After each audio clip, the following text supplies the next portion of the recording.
Oy, hello. Oh. Kamusta yung mga kamag-anak nating walang tiwala sa atin? Paki-chat sila at kung paki-kompleto. May konting pagpupulong. Kita mo to? Ha? Ito pera? Pera na yan? Gusto mo bang umita ng ganito ka maraming pera? Tuturuan kita. Kahit wala kang ginagawa. Sobrang basic lang, di ba? Magkakapera ka na ng ganito kalaki. Simple lang. Tapusin mo lang itong buong video na to. Tapos syempre magkakaroon tayo ng guide kung paano makakakuha ng ganito karaming pera. Easy lang yan. Siguro mga 3 hours ko lang ginawa. Tapos ano lang to, tip lang to para sa mga katulad kong tambay. Walang ibang ginawa kundi kumain sa magulang, di ba? Pabigat. Kaya mo magtulungan tayo. Tulungan ko kayo. Ganun lang. Tapos syempre kailangan mo matapos yung video na to. Ganun lang. Diba? Tapusin mo lang tong video to. Mas magkakaroon ka lang ng idea kung paano ko kikita ng maraming pera.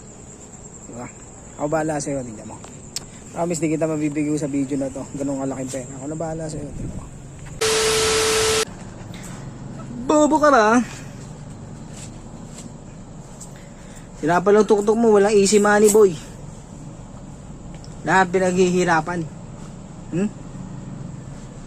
Huwag kang bobo. Magsikap ka. Magtrabaho. Ganun dapat. Walang easy money sa mundo. Tandaan mo yan. Bakit? Palagay mo ba yung mayayaman na yan? Hindi sila naghirap? Hindi sila galing sa hirap? Ano yan? Pagising nila mayaman na sila? Hindi. Lumiskarte sila ng sa kanila. Yung sa'yo, kumilos ka. Ganun yun. No?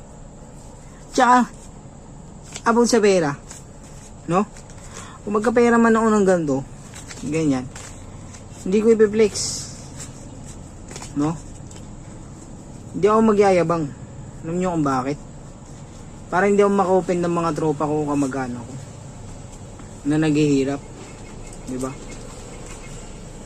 Para hindi ko sila ma-open or hindi sila masampal ng kahirapan, di ba? Katulad ko, mahirap pa rin. Ngayon, nire-remit ko to.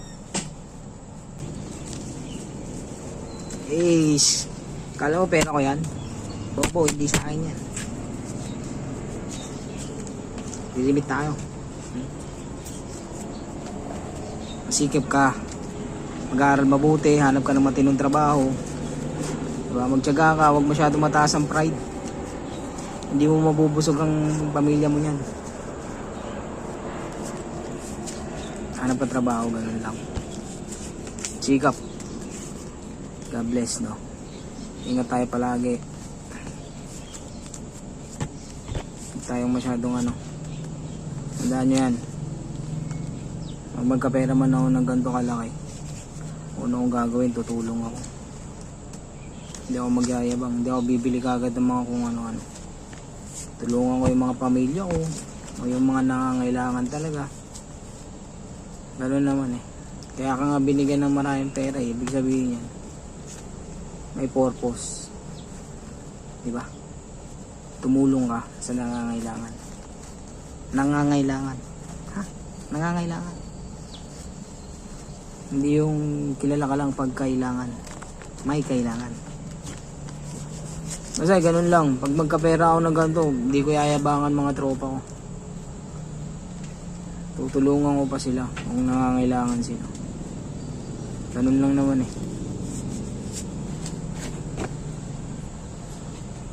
Tulungan lang. Kasi hindi habang buhay ganito, ganyan ka. Bilog, iikot, maghihirap, yayaman, maghihirap, yayaman.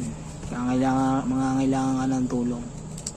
Kaya dapat maging mabuti ka sa kapwa mo. Tandaan mo yan. Peace. Wa.